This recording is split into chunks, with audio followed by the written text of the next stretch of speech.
fait l'État et est-ce que l'État fait bien son travail? Que fait la justice? Que fait la police? Est-ce que la justice, est-ce que la police font bien leur travail? Voilà des questions qui très certainement interpellent plus le grand public que ces débats permanents qui consistent à savoir s'il y a trop de fonctionnaires ou pas assez de fonctionnaires, trop d'intervention publique ou pas assez d'intervention publique. Disons-le clairement, ce qui préoccupe principalement les gens qui consacrent la moitié de l'année à travailler et donc de leur temps pour financer les services publics, ce qui les préoccupe, c'est la qualité et les résultats, les conséquences de cette intervention publique.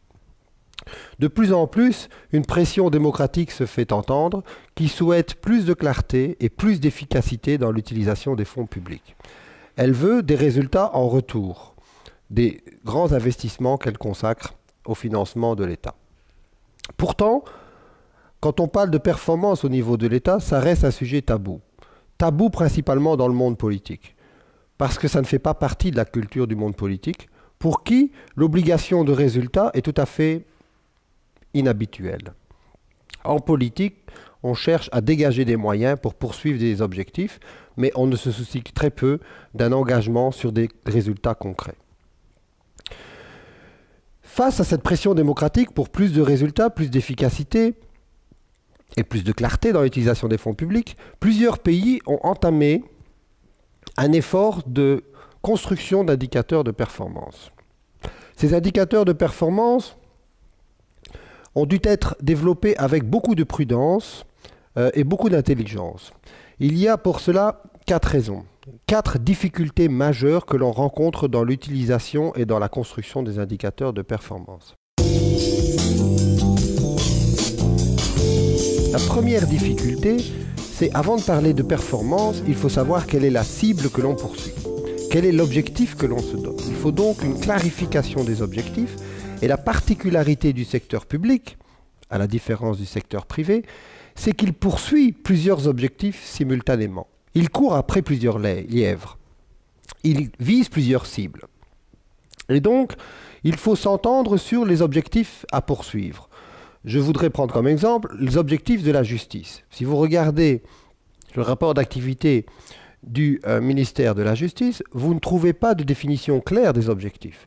Pourtant, on pourrait s'imaginer retrouver des objectifs tels que un accès à la justice, une égalité de traitement, une impartialité, une confiance dans la justice, une rapidité du traitement des dossiers. Eh bien, tous ces objectifs, on ne les voit pas clairement énoncés dans les rapports d'activité du ministère de la Justice. Cela est très surprenant, parce que ces objectifs sont déjà définis dans d'autres pays et ont déjà donné lieu à l'élaboration d'indicateurs de performance. Deuxième chose, une fois que l'on s'est entendu sur les objectifs à poursuivre, il faut mesurer la réalisation de ces objectifs. Alors, qui dit mesurer dit aussi distorsion. Lorsque l'on mesure une activité, ça modifie les comportements des gens. Et il faut anticiper ces effets pervers possibles des indicateurs de performance. Je n'en prendrai qu'un. En Angleterre, on a mis en place un indicateur de performance qui était le délai moyen de traitement des patients dans les différents hôpitaux. L'effet que cela a eu, c'est un effet pervers, c'est de privilégier les opérations faciles et de postposer les opérations difficiles pour réduire le délai moyen d'attente.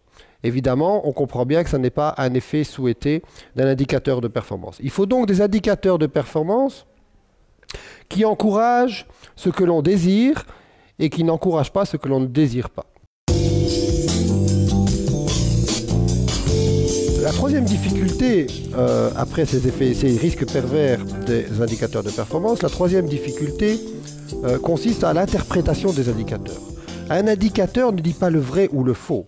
Un indicateur doit être interprété avec prudence. J'en veux pour preuve l'utilisation des indicateurs de performance en matière de l'activité de gendarmerie et de police en France. On a mis en place l'indicateur de taux de détection d'alcoolémie au volant. Et pour la police, une augmentation de cet indicateur était un résultat positif de son activité en reflétant un meilleur contrôle. Pour la gendarmerie, une baisse du taux de détection était reflétée une meilleure activité en ce sens que ça reflétait une meilleure dissuasion. Donc, il faut réussir à interpréter avec intelligence ces indicateurs de performance et s'accorder sur leur interprétation. La quatrième difficulté, c'est l'utilisation qu'on va en faire. C'est aussi la principale crainte, notamment des fonctionnaires et des décideurs publics. Qui est responsable des mauvais résultats? Une fois que les résultats sont publiés, qui en est le responsable ultime? Et là, le danger principal dans lequel il ne faut pas tomber, c'est d'individualiser la responsabilité. La responsabilité est toujours collective et il faut donc que les indicateurs de performance reflètent cette responsabilité collective.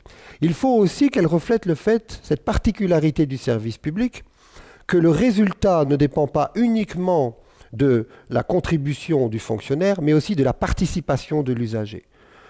Des mauvais résultats scolaires ne sont pas simplement le fait de la responsabilité de l'enseignant, elles sont aussi le fait de la participation des parents et des élèves dans cet effort d'enseignement scolaire.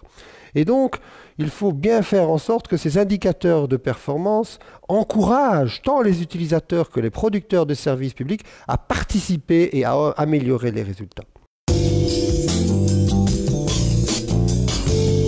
Je dirais donc pour conclure qu'il nous faut s'engager dans cette voie difficile mais tout à fait prometteuse de la construction d'indicateurs de performance qui soient équilibrés en représentant l'ensemble des objectifs poursuivis et qui soient aussi plus proches des vrais objectifs poursuivis.